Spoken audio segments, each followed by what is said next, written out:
যে কোনো জ্বর, যত কঠিন জ্বর হোক, সর্বোচ্চ 72 ঘন্টার মধ্যে ভালো করে ফেলা সম্ভব।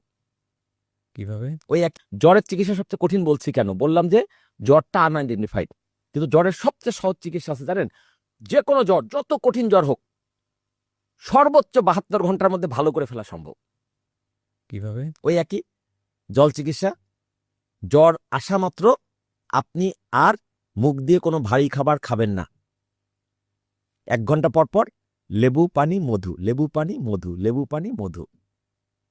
এরপরও যদি আপনার জ্বর আরো তীব্র হবে না, ভালো হয়ে যাবে, তারপরে যদি হয় ম্যাক্সিমাম ক্ষেত্রে ভালো হয়ে যাবে। ভালো হয়ে যাবে, তারপর যদি মনে হয় যে না একটু বেড়ে গেছে, হাই ডোজ আছে দরকার, এখনো, হ্যাঁ, ডাক্তারের কাছে জ্বরের উপরে প্রথমে কি প্যারাসিটামল, তারপর কি অ্যান্টিবায়োটিক। অ্যান্টিবায়োটিক। আর আমার কথা হচ্ছে ন্যাচারে প্রথমে হচ্ছে লেবু পানি মধু। তাতে যদি তোমার কোনো কারণে জ্বরটা নিয়ন্ত্রণে আসতেছে না, কাঁচা হলুদ, কাঁচা হলুদ কিভাবে? কাঁচা হলুদ মানে ছেঁচে রস করে খেয়ে ফেলবে, বা ওই যে লেবু পানি মধুর সাথে একটু হলুদের রস মিশিয়ে নেবে। এটা আরো বেশি পাওয়ারফুল একটা রোগ অ্যান্টিবডি তৈরি করবে।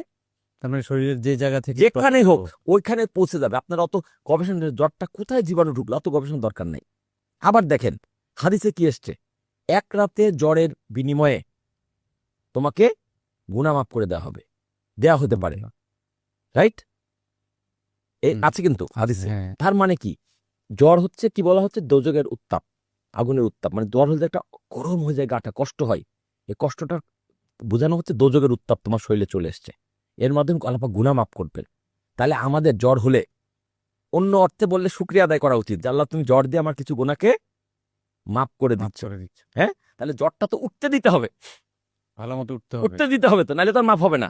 আমরা যে জ্বর উঠতে না উঠতে প্যারাসিটামল গিলে ফেলতেছি, গিলে যে জলটাকে নিয়ন্ত্রণ করে ফেলতেছি, বস যতটুকু এটা ভুল জানি- হচ্ছে। আমি যতটুকু জানি ডাক্তাররাও কিন্তু সাথে সাথে ওষুধ খেতে না করে, মিনিমাম 3 দিন পর। উস্তাদ, যারা করতেছে ভুল করতেছে। হ্যাঁ, জ্বরের বিপরীতে কোনো ওষুধ খাওয়া যাবে না। জ্বরের বিরুদ্ধে আপনাকে সময় দিতে হবে। এবং গা গরম হচ্ছে, আরেকটা কাজ করেন, গা গরম হচ্ছে মানে টেম্পারেচার বাড়তেছে, টের পাচ্ছেন, হালকা কুসুম গরম পানির মধ্যে পা চুবায় বসে থাকেন।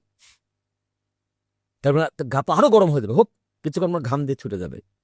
কিসের প্যারাসিটামল লাগবে? পূর্ণ কিসের লাগবে? প্রাকৃতিক। সম্পূর্ণ প্রাকৃতিক। নিজের জন্য দোয়া করতে হবে, আল্লাহর কাছে মাপ চাইতে হবে, ফানা চাইতে হবে। পানা চাইতে হবে যে আল্লাহ আমি ভুল করার কারণে আমার রোগটা হচ্ছে, আপনি আমাকে ক্ষমা করুন, আমি তওবা করছি, আমি এখন থেকে আর ভুল খাবার আমার দেহের ভিতর ঢুকাবো না। আপনি যে পবিত্র দেহ দিয়েছেন, দেহটাকে পবিত্র রাখবো। নিজে দোয়া করবেন এবং নিজের আত্মীয় স্বজনকে দোয়া করতে বলবেন। এবং দোয়া যে কি পাওয়ারফুল সেটা মোগল সম্রাট দেখিয়ে গেছেন। নিঃসন্দেহে, নিঃসন্দেহে। সুতরাং দোয়ার মাধ্যমে আমাদেরকে রোগ মুক্তির চেষ্টা করতে হবে। 1 দাওয়া, 2 দোয়া, 3 হচ্ছে দান।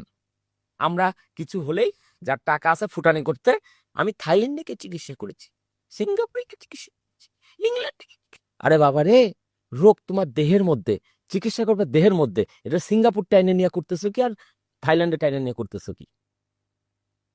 ওই দেশের চিকিৎসা এত ভালো হলে ওই দেশের লোক মরে কেন? ওই দেশে গড়াই কি আমার চাইতে বেড়ে গেছে? জাস্ট চিকিৎসা নামে ব্যবসা চলতেছে।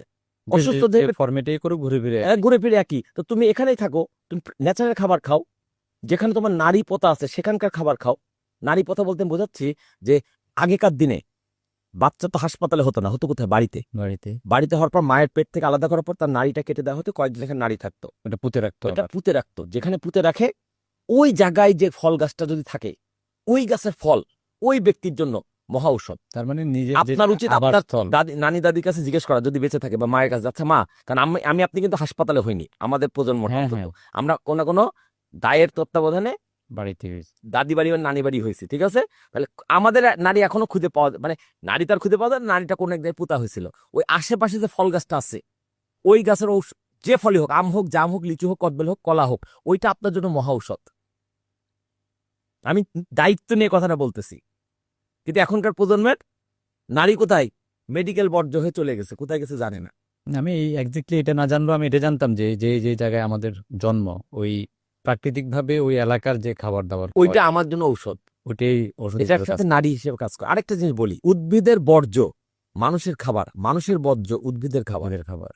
উদ্ভিদের বর্জ্য বলতে বোঝাচ্ছে ফলমূল। নিজের ফল তো গাছটা নিজের ফল নিজে খায় না, ওটা তার জন্য অতিরিক্ত, ওইটা মানুষের খাবার। আর মানুষের মলমূত্র উদ্ভিদের সার। ঘুরে ফিরে যে ফর্মে হ্যাঁ। মাটি থেকে সব Right. আসতেছে, আবার মাটিতে যেতে হবে। আমি যে এলাকায় থাকবো, সেই এলাকায় আশেপাশে গাছের খাবার খাবো, সেই এলাকার ফলমূল খেয়ে আমি বেঁচে থাকবো।